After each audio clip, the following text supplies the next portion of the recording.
Hello, welcome back to Think Digital. Today we are going to learn how to schedule post on Facebook page by your mobile phone.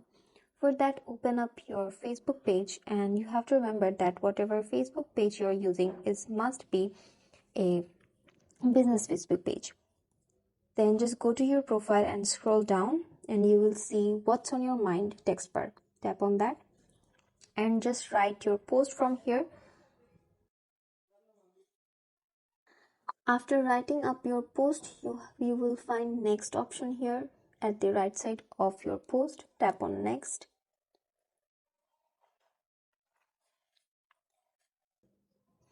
And then after going to post settings, you will see three options: who can see your post, who can comment, and scheduling options. So we will schedule for today.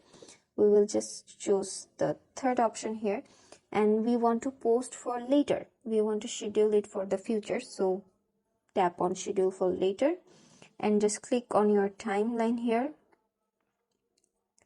the time you want to post for, and just go back from here. And now all you have to do is just tap on your post here. Now you won't see the post here at the profile, so you have to go to here, manage, and after going to manage, you will see your professional dashboard here, and you will see all other options from here. Go to creation, then you can see my post that I scheduled here. Just tap on see all and you will see all the timeline here. You can also see the published post and their times. This is all for today. Thank you for watching. See you in the next tutorial.